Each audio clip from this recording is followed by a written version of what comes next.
Se você pegar uma foto de como é que era o aprendizado há 100 anos, com a típica carteira de sala, e transportar isso para os anos 2000 em frente, vai ver que pouca coisa mudou. Talvez a pandemia que fez a gente acelerar num processo mais digital. Mas colocar o ser humano em cápsulas ainda é algo muito comum. Como você provavelmente estudou, saía da aula de geografia, passava para a história, para de física, para de matemática, como se a vida não fosse tudo junto e misturado, como se a vida não fosse um ecossistema. Meu xará, Ricardo Burgos. Será que a gente foi ensinado num modelo que reflete como depois a gente foi enfurnado, ou que a gente caiu no mercado de trabalho? Ou será que tem que mudar alguma coisa? Fantástico, Dal Bosco, obrigado pelo convite. Muito feliz de estar com você, né, hoje, de poder trocar um pouquinho aí de figurinhas, percepções, né, informações. Muito feliz mesmo, obrigado, viu? E assim, meu caro, a gente saiu do colégio, a gente saiu da graduação, mas quando nós chegamos no mercado de trabalho, sim, poxa, é uma realidade como diz o Paulista, diferente. o bagulho é doido. Né? O negócio estava bem diferente. Exatamente. Né? Porque exatamente. a gente não tinha aquela cadeira de empreendedorismo ou de como ser um empreendedor, mas o mercado nos exige.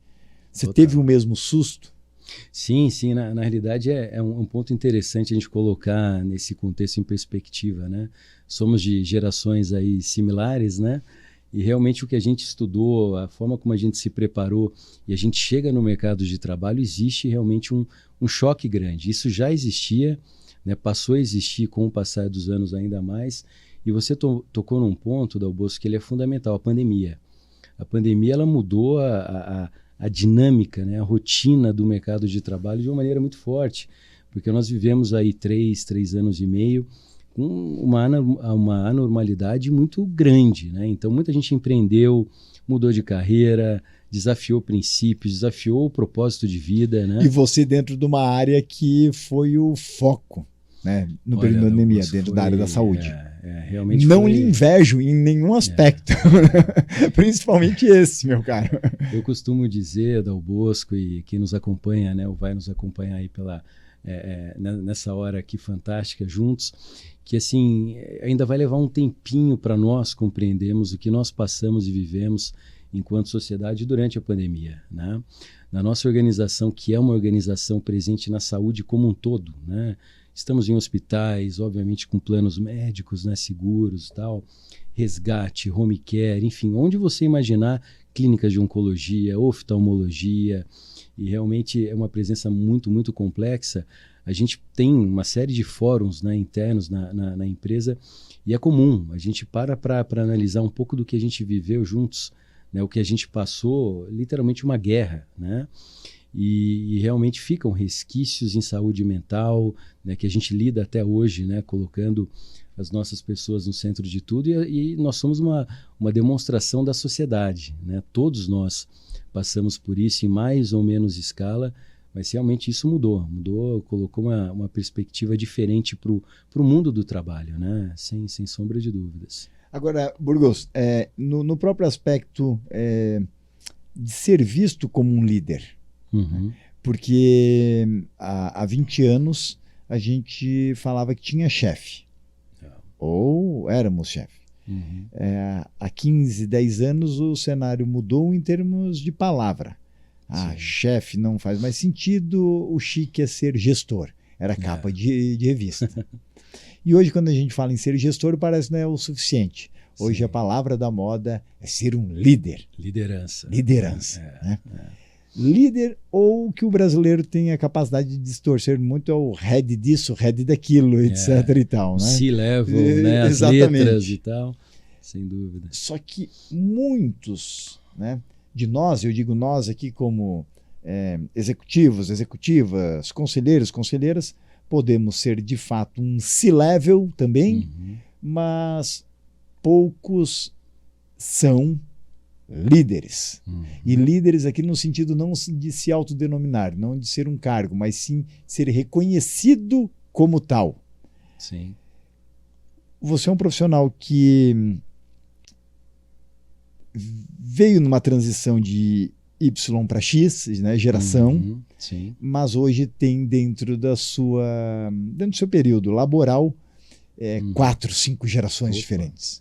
Baby Boomer, X, Y, Z e Alpha entrando no mercado de trabalho a partir de 2024 como menor aprendiz. Pessoal que nasceu aí de 2010 para frente. Sim. Burgos, como liderar 5 gerações sem esse pessoal se matar dentro da empresa? Né? Sem o mais novo não nos considerar apenas o tio Suquita, né? E também o mais velho parar de julgar que a geração mais nova são tudo bunda mole. Esse é um ponto interessante, Dal Bosco. Assim, eu me vejo nesse ecossistema, né, geracional todos os dias, né?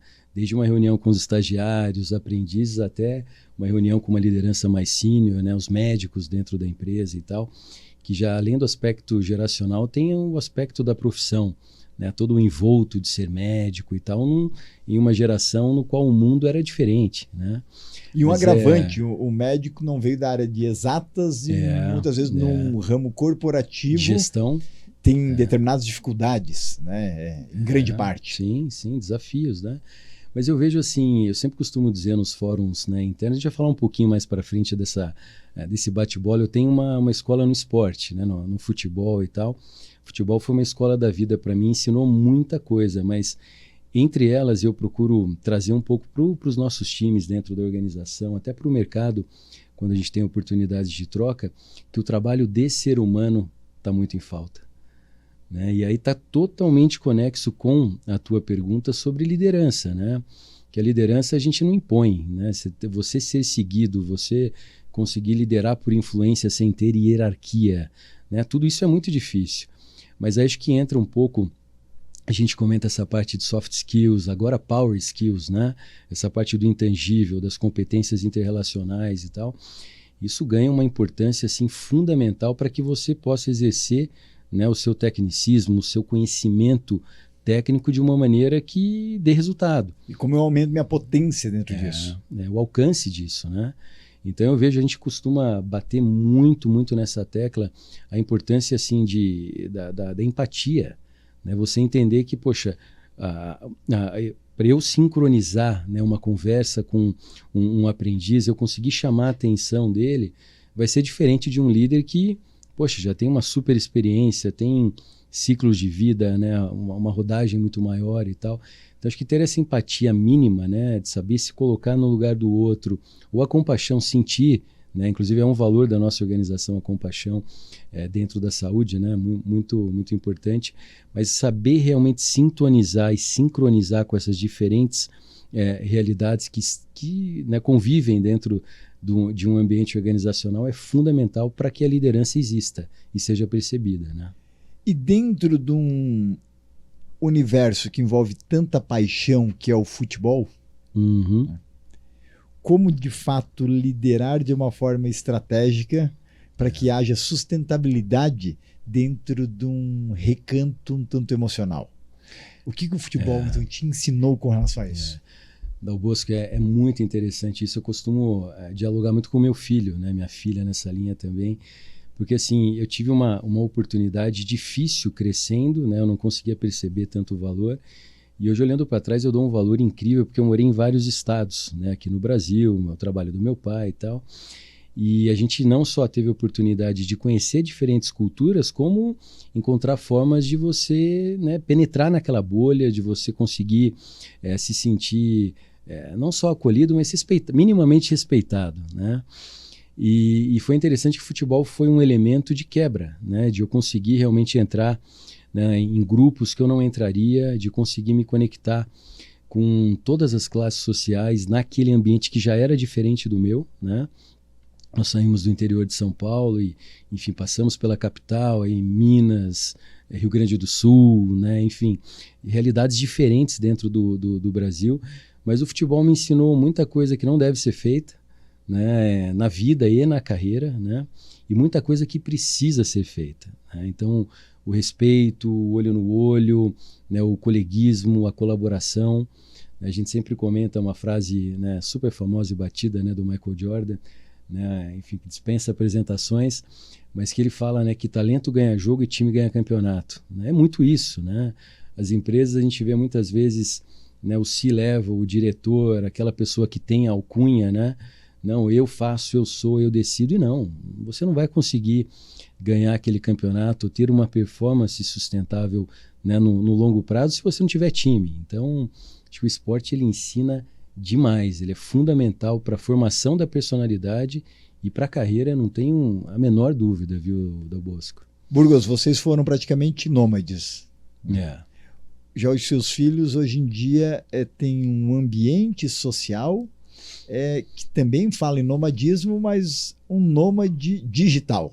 Sim, ou seja, sim. É muito característico. Que já é a nova geração, né? Chegando... Muito característico da geração Z, né? Para Alfa, muitos pensando seguir, inclusive, nessa linha, já que, eu posso ser alguém um pouco mais global, um pouco mais cosmopolita do que apenas ter raízes na vila ou na cidade de onde nascemos. No clube, né? Exatamente. Exato. É possível o trabalho à distância, o que antes quase que inexistia. Sim. E por que faço essa reflexão? Você tem filhos que são em geração Z para Alfa, por exemplo. Uhum. Consequentemente, eles têm uma forma de lidar com as situações distintas do que é o que o Burgos foi criado. Sim. O que mais você aprendeu com seus filhos? É um ponto interessante, viu, Dal Bosco? Porque assim, esse é um aprendizado diário, né? Vira e mexe, às vezes, conversando com a minha esposa, a Lígia também, uma parceira de vida fantástica. É interessante que a gente se pega em alguns debates, né? Porque você viu a reação do Theo? Né? Você viu o que a Maitê falou? Né? Você viu como ela pensou? Eu não estava preparado para a resposta que ela trouxe. Né? Poxa, o Theo me surpreendeu com esse tipo de ação e tal. Então essas surpresas são diárias e constantes, viu, Dal Bosco? Mas talvez um ponto, né? E é interessante porque a nossa família é uma família, é um mix, né? Nós moramos um bom tempo fora do país, a minha filha nasceu fora do país e ela se considera americana. Ela fala, pai, eu sou americana.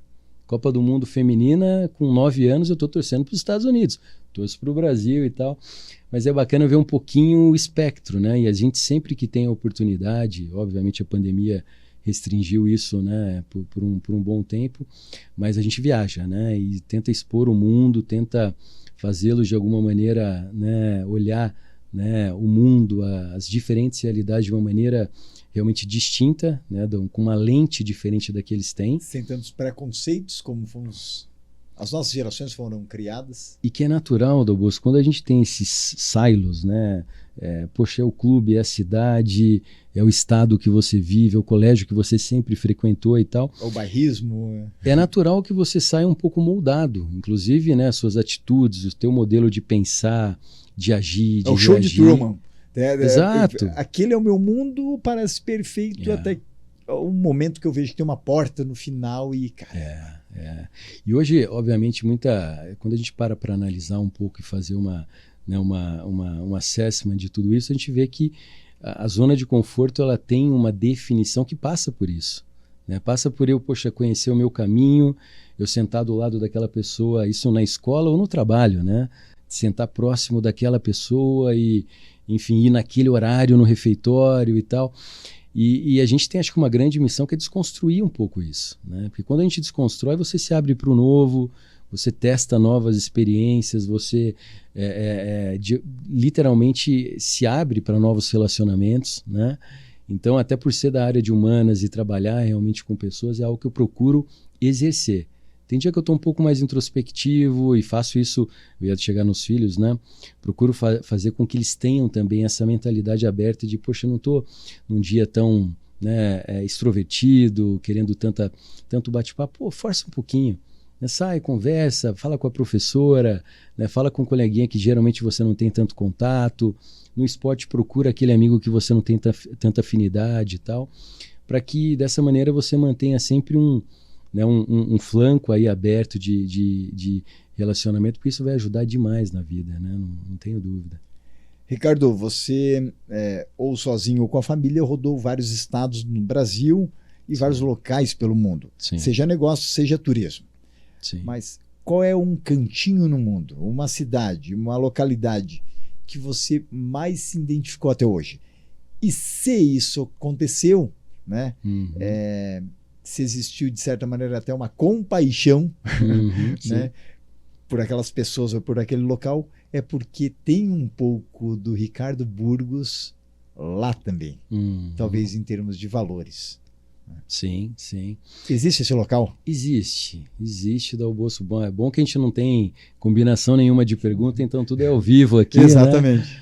Mas é uma pergunta muito bacana. Eu vejo assim, obviamente existe acho que um desenho de vida, né, de plano, e muitas vezes a gente planeja parte disso e parte acontece, né, na nossa vida. Eu sempre busquei, né, uma oportunidade de trabalhar globalmente com diferentes culturas, vivi praticamente 11 anos, né, no universo global, trabalhando Oceania, Ásia, Europa, enfim, América do Norte inteira, América Latina, e convivendo com culturas diferentes, e isso me ajudou a abrir muito espectro de vida, né? E até a cada vez mais rotular menos as culturas. Você vê tendências de comportamento, mas você rotular determinada cultura, como o brasileiro adora se rotular, né? Mas no Brasil é assim, brasileiro é assado. Não, você tem diferentes realidades dentro do mesmo país. O Dal Bosco é diferente do Burgos, que vai ser diferente, né, do João, da Maria, e por aí vai. E você pode tendenciar comportamento, rotular é muito difícil, né? Mas para não fugir da pergunta, Chicago é um local que eu acho que, assim, tem muito do Burgos. Começo sabe? da Rota 66. Por que Chicago, meu caro? Obviamente era a base, né? Vou estar pertinho daqui a algumas semanas. Prepara que está ficando bastante bem frio frio agora, hein? Bem frio. Essa época tem uma semana tradicional, que é a semana que dá aquele flick. O clique, né? Alguém ligou o botão do freezer. Do freezer, e aí vem, né? E está exatamente nesse eu morei, sabe onde é que morei, Bruce? Morei em 2004 para 2005, já faz tempo, em Montana. Que bacana. Estado mais frio dos Estados Unidos fora o Alasca, né? Menos 30 graus, cara. Aquilo lá é um polo norte, só que dentro dos Estados Unidos. E depois morei também em outros locais, mas às vezes as pessoas reclamam do frio de Nova York, mas é que elas não viram Chicago ainda. Então, Wind City, né? Todo o efeito que o Lago Michigan traz, né? É uma loucura, é muito frio. Chicago, a gente lembra de Michael Jordan por causa do Chicago Bulls, a gente lembra do próprio blues, né? E não do Bulls, mas do blues. A gente lembra do começo da máfia, né? Ou seja, a máfia italiana, aquela do próprio Al Capone, e depois o relacionamento. Irlandesa. Exato, irlandesa. Chicago, os rios e os passeios entre aquela selva urbana. A gente lembra de montadoras, né? Indo naquele envolto ali, Detroit, e toda aquela região de Michigan, ali, né? Do lago ali ao entorno. Lembramos, como eu disse, do começo da Rota 66, que deságua depois lá de mais de 3.200 milhas, se eu não me engano, vai terminar lá em Pier de Santa Mônica, na Califórnia.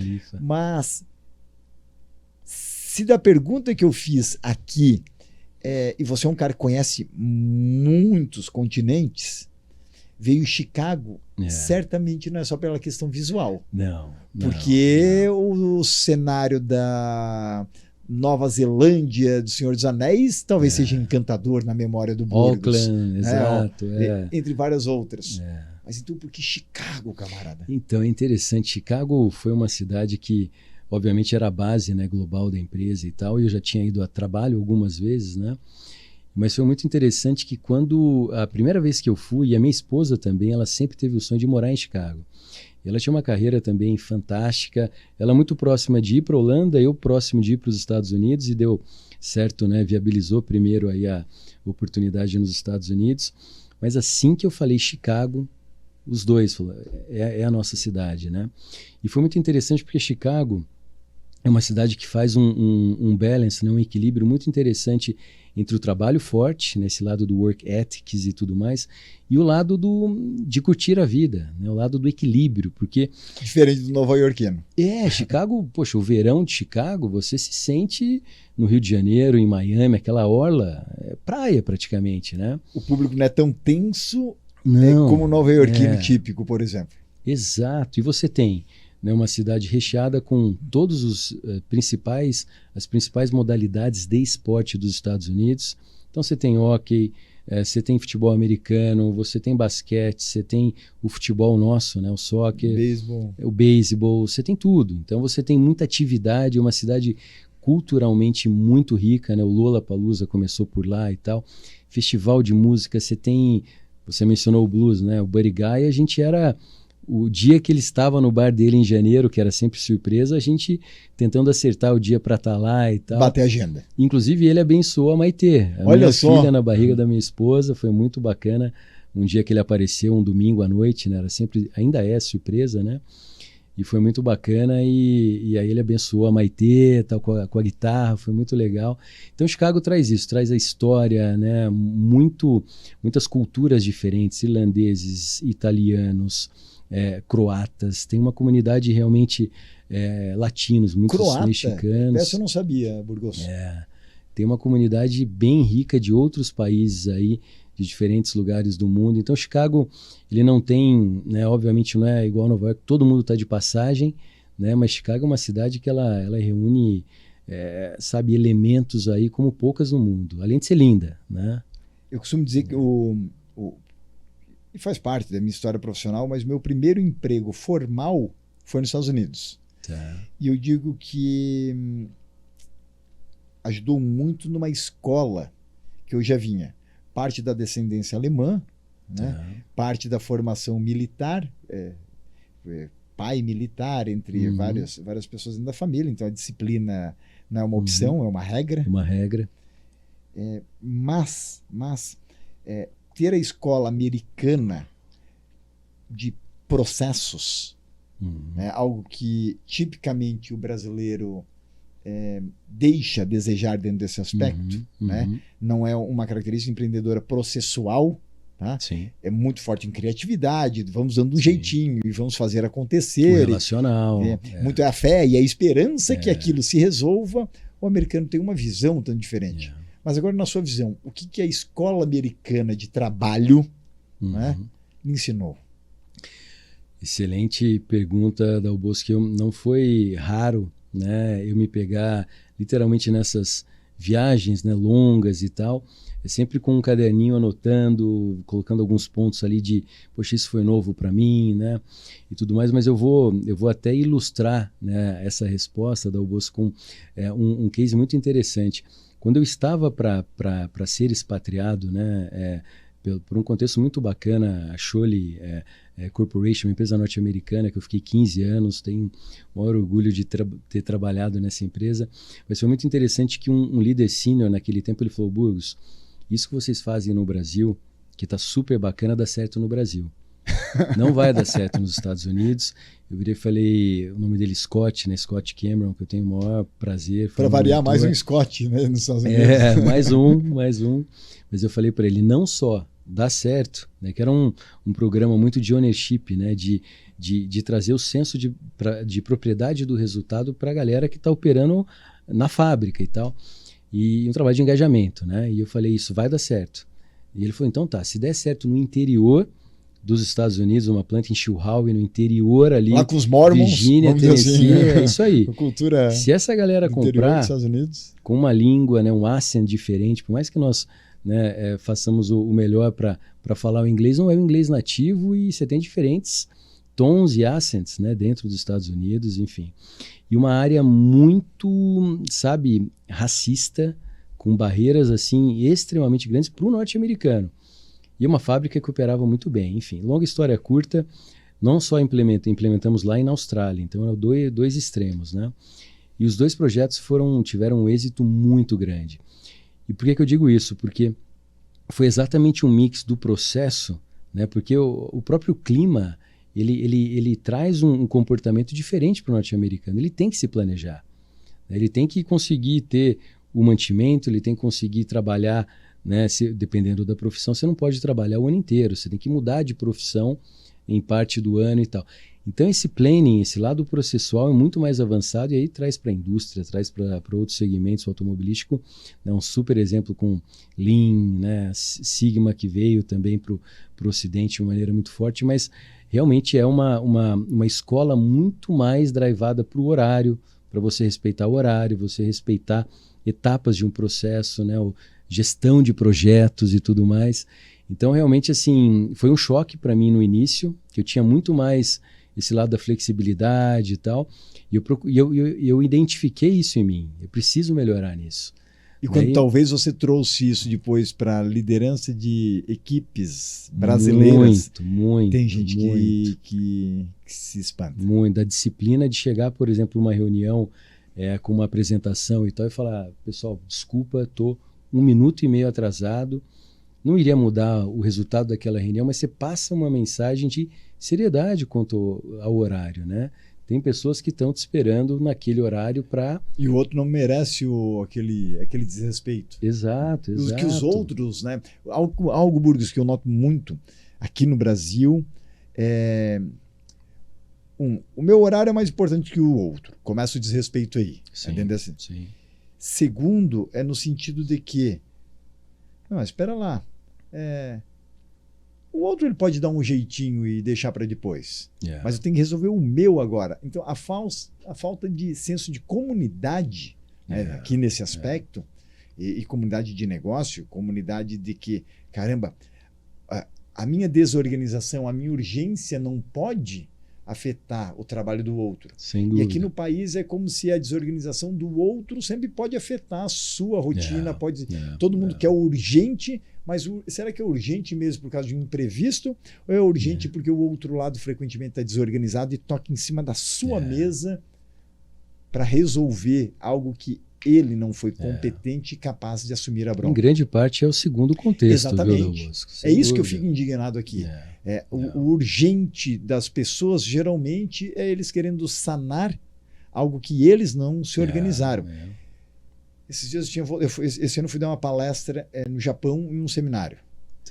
E eu digo que de Nagoya, depois para Tóquio, depois Tóquio, Nova York, Guarulhos, eu vim fazendo estágios, né? Só que estágios decaindo em termos desse aspecto. Porque o japonês, o certo é certo, mesmo que ninguém esteja fazendo. Ponto. Né? Não existe esse negócio no Brasil que é típico. Eu digo, é o único país onde se faz uma lei e essa lei não vai pegar. A gente vê as pessoas, como assim lei não vai pegar? Né? Bom, no Japão existe a regra. E aquela regra, independente se você goste ou não, ela tem que ser seguida, porque ou é uma lei ou porque é uma hierarquia social natural e que as pessoas se respeitam. Quando eu cheguei no JFK, né, Nova York, já era o seguinte: enquanto eu saí do avião, independente se era primeira classe, se era executiva, se era classe econômica, japonês tudo no arigato, um respeito, etc., cordialidade, Nova York já foi. Vai para lá, vem para cá, não sei o quê. Todo mundo sendo tocado naquela maneira mais peão, ali, né? Tipo assim, porra, rodando a gente para um lado e para o outro, e às vezes você não sabe nem até para onde vai. Sim. Quando chega em Guarulhos, camarada, aí foi a antessala do inferno. Você está ali, você está 40 minutos numa fila, você está organizado. De repente forma-se uma fila do lado, só para quem chegou atrasado, quem tá com voo em cima. Que não pode perder a conexão. Não pode perder. Eu não tenho nenhum problema em ajudar quem está atrasado, porque eu já estive. O problema é a companhia aérea. Ela tira o teu operador, que você acordou cedo, você estava organizado, você está tudo certo, para atender o desorganizado. E quem está certo fica prejudicado. Ou seja, isso parece uma coisa simples. Não, mas é só uma fila do almoço. Não, não é só uma fila. Isso mostra um aspecto social de que aqui muitas vezes você ser o errado, de você prejudicar os outros, talvez é a melhor maneira. Talvez você atrasar X anos de imposto, não, lá para frente vai ter uma negociação, vai ter uma anistia, que aí talvez vai ficar até mais barato, né? Do que de fato você cumprir o seu dever. Sim. como pai, como trabalhador, como C-level, como cidadão. Que na minha visão também, Dal Bosco, isso entra um pouco no campo da tendência comportamental. Se existe tolerância, vai existir incentivo, né? Então, realmente, eu concordo. Eu vejo, a gente tem uma oportunidade muito grande de educação, né? De uma melhoria na educação no Brasil, até para entender. Eu fiz direito, você entende que o teu direito vai até onde começa o do outro, né? Você citou essa questão da lei, por exemplo. Poxa, a lei, até a lei, a gente fala do vacatio legis, né? A lei, mas a lei é lei mesmo, a lei pegou. Não tem lei pegou, né? Se é lei, ela tem que ser cumprida, né? E tem que ser cumprida, inclusive, pelo judiciário, né? Quando apenas a jurisprudência ela acaba se tornando a única regra e não exclui a possibilidade do que a própria lei defende... Até o passado fica incerto. Exatamente. E aí é insegurança total. Então é complicado. É complicado. Burgos, a gente falava há pouco da sua própria experiência na Oceania. Sim. E que para o brasileiro é um continente esquecido, inclusive, sim, dentro da própria mídia tradicional. Porque o sonho do brasileiro até a década de 80 e 90 era trabalhar nos Estados Unidos ou no Japão. Com a queda do Japão economicamente na década de 90, trabalhar para lá não se tornou tão atrativo como era. Sim, sim. E a gente continuou uma sede para ir trabalhar nos Estados Unidos, de forma legal ou ilegal. Os Estados Unidos né, sempre se tornou alvo do brasileiro em termos de trabalho, seja por um tempo ou como uma moradia definitiva. E a gente muito impactado pelos filmes de Sessão da Tarde, e lá sim, vai, que nos criaram aquele... referência, né? Um arquétipo de vida ideal de Nova York ou um Californication, sim, né? Lá para o outro lado, para a costa oeste. Sim. Bom, a gente depois, por causa da Europa, do antigo, né? dos pensadores e da história da humanidade, e lá vai... a Europa começou a se tornar um tanto atrativa. Sim. Mas hoje em dia, para quem quer ganhar dinheiro, já não dá mais, a depender da área ou de alguns cantos específicos. Sim, né? Sim. Mas para turismo continua sendo espetacular, mas já não é mais o alvo, inclusive, da geração Y para Z, que mudou de volta para a Ásia como, né, um pouco eixo. Índia, China, Singapura, Oriente Médio hoje em dia, né? Será que o próximo século ele vai ser da China, da Índia e da Arábia Saudita? Será de quem que vai ser daqui para frente? Bom, mas a Oceania, seja pela distância, né? Ou seja por esse próprio deslocamento econômico, a gente não teve muita informação. Sim, tanto é que a gente falava em Austrália, talvez lembrava de um didgeridoo, lembrava de canguru, ou mais recentemente, por causa do Senhor dos Anéis, as pessoas começaram a entender um pouquinho mais sobre, sei lá, Nova Zelândia, né? Ou rugby. Sim, muito bem lembrado. Agora aqui vem um assunto, né? O que você aprendeu com a Oceania que dá para ser compartilhado aqui no sentido de, cara, tipicamente a gente não sabe disso. E aqui eu não estou falando em termos geográficos, porque isso todo mundo encontra pelo Google, bota lá em imagens e você vai ver ali milhares de fotos. Sim. Agora, o que você aprendeu com esse tipo de ambiente social, econômico, que a gente não discute hoje em dia? É uma realidade muito diferente, Dal Bosco. É mesmo, Burgos? Muito, muito. Eu tive a chance de passar a minha lua de mel, né, em 2009 com a minha esposa... Nova Zelândia e Austrália e tal, antes de ainda ir a trabalho, né? 2009? 2009. Eu 2009 estava indo morar na África, trabalhar em Angola. Bacana, é mesmo? 3 anos lá. Que legal, que experiência fantástica. 42 anos a expectativa de vida na época. Nossa, uma realidade muito diferente. Saindo de guerra civil. Bom, mas isso daí é outro podcast. Eu quero saber da Oceania. Então, o que na realidade nos chamou a atenção, né? Quando você procura analisar um pouquinho a história, né? Vamos começando pela Austrália, né? Uma grande ilha, a Nova Zelândia 2 ilhas, né? E por aí vai. E aí, poxa, a ilha começou a ser povoada com presidiários ingleses. O país começou assim, né? Ou seja, a Inglaterra é uma colônia, né? A Austrália é uma colônia, aqueles presos realmente muito complicados aqui eu vou mandar longe da base aqui, né? Da Inglaterra, e foram para a Austrália, o continente começou assim. E como é que deu certo? Esse é meu ponto, né? Assim, o nível, pelo menos o que a gente procurou entender, eu fui a trabalho inúmeras outras vezes, minha esposa voltou comigo também recente para lá, e foi interessante que assim, é uma cultura que ela tem uma disciplina muito grande, né, de processo, até que, obviamente, está falando de uma administração de uma população carcerária de início, né? E aí foi crescendo e tal. Então, acho que trouxe um pouquinho desse senso de sobrevivência, porque você está numa ilha, você está longe de quase tudo, né? Você precisa ter ali, você tem grande parte do país, é um deserto, né? Perth de um lado, toda essa costa leste aqui, e você tem muito o lifestyle de esporte, de surf, apesar de ter tubarão branco, né? Ser um risco enorme e tal, mas eles encontraram uma forma de se organizarem, né? A parte, por exemplo, vinícola de Adelaide é incrível, incrível, um mundo do vinho que e o mesmo se aplica para Nova Zelândia, a região de Marlborough, né? Então você pega a Rotorua, Napa Valley de lá. Incrível, incrível. Então você pega a parte sul ali da ilha da Nova Zelândia também com esportes incríveis, né? É uma ilha de esportes radicais, ao mesmo tempo você tem uma parte vinícola, você tem uma parte vulcânica. Eu acho que quem chegou, né, e as gerações que vieram conseguiram encontrar fortalezas, né, para gerar uma sobrevivência das famílias, das gerações que viriam. Então, você vê de tudo, você vê indústria, você vê a parte de serviços, né, manufatura como um todo, você vê, enfim, turismo muito forte, né? O Brasil ainda tem uma oportunidade de turismo que ela, na minha visão, né, sendo leigo aí em números e tal, ela não atingiu, de repente, a metade do que poderia, né? De um turismo mais organizado. Está longe. Está longe de 50%. Tá longe, né?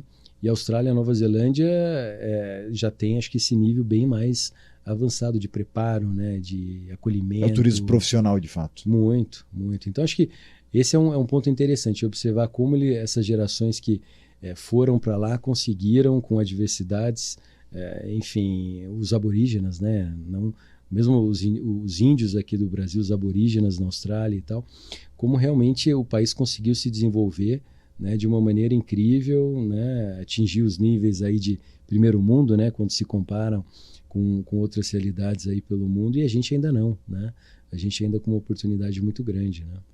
Burgos, você morou em regiões distintas e trabalhou em culturas também diferentes, sim. em áreas também variadas dentro da sua carreira até aqui.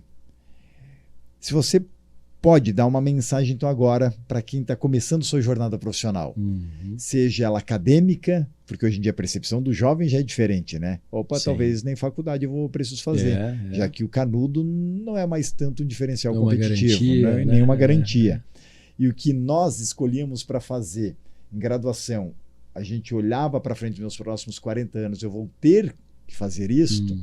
Hoje em dia o jovem talvez ainda se formar, talvez seja apenas como um arranque.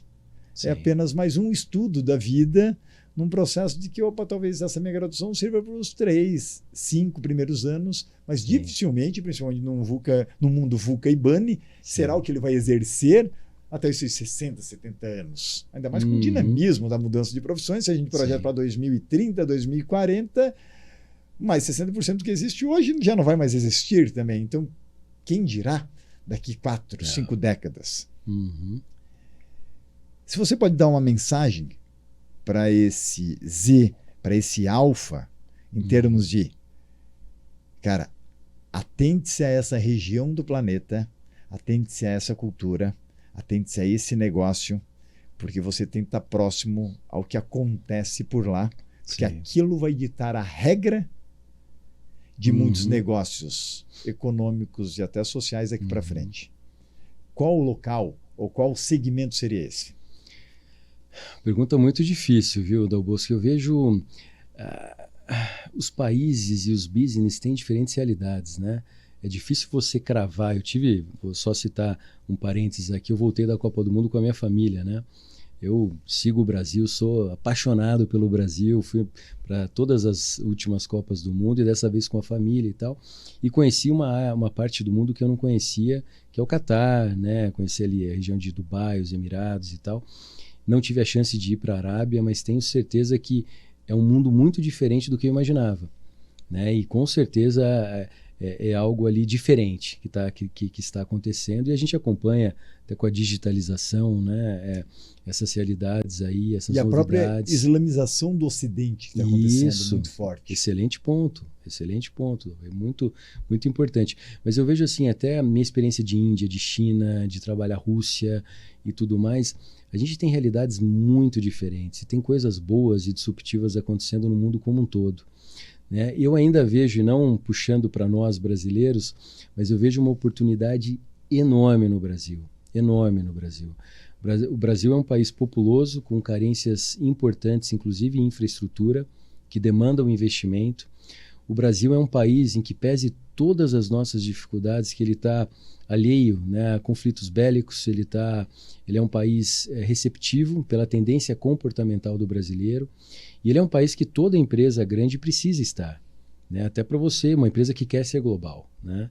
Então o Brasil ele tem uma oportunidade, eu falo isso muito com os meus filhos, eu acho que vocês têm que conhecer o mundo, têm que ao máximo entender culturas diferentes, mas saibam que vocês estão num país muito especial, né? O Brasil ele tem o lado positivo da tendência de comportamento, né? do humanismo, da ajuda, enfim, da flexibilidade, da cooperação, né? Da colaboração. E são elementos que estão muito conexos a essa parte do power skills, né? Da inteligência emocional, da resiliência. Temos um nível de resiliência muito grande no Brasil, né? Quando a gente analisa espectros políticos, econômicos, os ciclos que a gente passou e tal. Então eu vejo realmente o Brasil como um país muito interessante para se estar, para se observar. E aí, em termos de segmento, Dal Bosco, eu vejo, por exemplo, a saúde. Eu tenho a honra de trabalhar numa empresa que é fantástica, gigante, né, nos Estados Unidos, presente em vários lugares do mundo, no Brasil, uma operação muito grande, né? Empregamos só colaboradores diretos, mais de 36 mil pessoas. 36 mil? É uma empresa muito grande, e quando a gente pega pessoa jurídica, terceiros, temporários, é um ecossistema gigante. Eu ia falar, gigante. Pelo menos aí 100, 200 mil pessoas que dependem do negócio. 100 mil pessoas que dependem do negócio, exatamente. E provemos saúde, né? A nossa missão que é ajudar as pessoas a viver de forma mais saudável e contribuir para que o sistema de saúde funcione melhor para todos. Então, uma conexão com um propósito de vida incrível, né? Mas eu vejo a saúde como uma área ainda muito importante, né? Com muitas oportunidades no mundo, né? Então, eu passei pelos Estados Unidos, sei que também está longe de ser perfeito, né? Nós temos um SUS aqui que passou por uma pandemia de uma maneira incrível, né? E o sistema suplementar foi extremamente crítico para que pudéssemos salvar vidas, né, como fizemos. Então eu vejo a saúde como uma área, e serviços em geral, né, passando por turismo, como áreas aí em destaque. Viu? Ricardo, nosso tempo passou voando aqui, meu cara. Olha só. Tá? Mas quero entrar numa última questão, porque você fala muito de família. Uhum, sim. E tem valores humanos que foram herdados dos seus pais e que hoje você transporta, né, para Maitê e para o Theo. Sim. É Maitê e Theo, né? Sim, Maitê e Theo. Mas que valores desses que hoje você cultiva, que você está deixando um legado, que você se cobra todo dia assim, caramba, esse valor no meu ambiente corporativo, nas empresas que eu escolho trabalhar. Sim. Porque com a sua carreira, hoje você escolhe onde quer trabalhar muito e não tanto apenas o mercado ele escolhe. Né? Você construiu uma marca que pode também ter a independência de escolher oportunidades que aparecem no seu colo frequentemente. Mas qual o valor principal que da sua formação familiar você todo dia se cobra, tipo assim, aqui na minha equipe, aqui nesse CNPJ, aqui na tratativa com o cliente, aqui com esse meu parceiro comercial estratégico, não pode faltar? Integridade. Integridade. Então, integridade para mim Respondeu direto, porque é. É um princípio que não admite discussão, né, em casa, na carreira. Quando eu vejo algum comportamento que me denote em casa dos meus filhos, algum desvio que é natural, são seres humanos em forma, como nós, né, estamos em evolução, seres humanos que precisam de referência, de limite, de parâmetros, eu já procuro intervir de imediato. Filho, isso não está legal, isso não é bacana, filha, não é por aí, né? E foi assim que eu aprendi. Meu pai, minha mãe, então meu avô, meus avós, né? Meu avô veio de Portugal também, numa situação super difícil. Meu outro avô médico em Campinas, mas também estudou desde a base ali. E eles proveram esses parâmetros familiares e eu procuro levar isso muito forte porque sem isso eu não consigo ver sucesso na vida, quiçá nas carreiras, né? A integridade é non-negotiable. Meu caro, parabéns. Poxa vida, obrigado, parabéns pela carreira, parabéns Obrigado. por ser quem você é, parabéns por fazer com que a sua própria integridade crie raízes, né? Porque é a maneira que você vai continuar vivo. Sem Né? dúvida. Daqui décadas, quando você já neste plano, se for para outro, se existe o outro, será né? um legado, né? Mas é um legado. Né? É a maneira do Ricardo Burgos continuar vivo, deixando uma memória e essa memória que seja positiva.